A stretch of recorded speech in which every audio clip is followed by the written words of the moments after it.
ఇలా వేకువజామునే ఆ పరమాత్మని స్మృతిలో, ఈ ప్రకృతి ఒడిలో ప్రతి నిమిషం మీ జీవితాన్ని ఆనందమయం చేస్తుంది.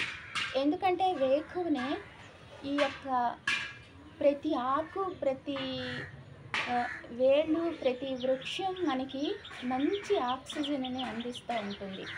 ఆ ఆక్సిజన్ కావాలి అంటే ప్రతి ఒక్కరు ఏసీ రూముల్లో నుంచి బయటకొచ్చి ఆరుబయట ఆ పరమాత్మతో యోగం జోడించి మీ యొక్క మనస్థితిని, మీ యొక్క శారీరక స్థితిని ఆరోగ్యపరచుకోండి.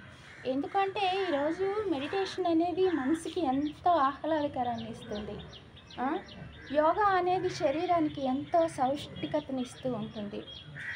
మనం తినే ఆహారం బలమంతా శరీరానికి చక్కగా లభించాలి అంటే మనం ఉదయం లేచిన దగ్గర నుంచి మనం చేసే ఆలోచన, మనం చేసే పూజ, మనం చేసే ఇవన్నీ ఉపయోగపడతాయి అన్నమాట.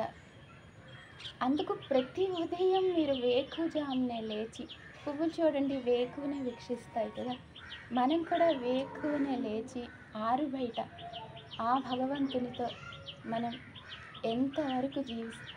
ఎంతవరకు యోగంలో ఉంటామో మన యోగం బాగుంటుంది. అబ్బా ఆడికి మంచి యోగం పట్టిందిరా అంటారు కదా, అలాగే మన యోగం బాగుండాలి అంటే మన మనస్సు, బుద్ధి, సంస్కారాలు ఆ భగవంతునిపై ఉండాలి.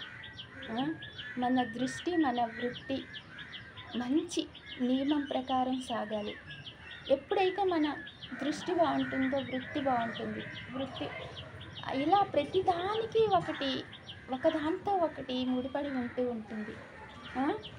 ఆలోచన బాగుంటే కృతి బాగుంటుంది, కృతి బాగుంటే నడవడిక బాగుంటుంది, నడవడిక బాగుంటే మన యొక్క స్థితి బాగుంటుంది. ఇలా ప్రతిదీ మన యొక్క మంచిని బట్టే ఆధారపడి నడుస్తూ ఉంటుంది. ఈరోజు ఏదో అన్యాయాలు, అక్రమాలు చేసేవాళ్ళు బాగుండొచ్చు, కానీ అది కొన్ని రోజులే. ఎప్పుడు బాగుండేది అలుపెరగని సూర్యోదయమే కదా మనకి ఎప్పుడు వెలుతురునిచ్చేది. అలాగే అలుపెరగని కృషి మీకు విజయాన్ని చేకూరుస్తుంది. ఓం శాంతి.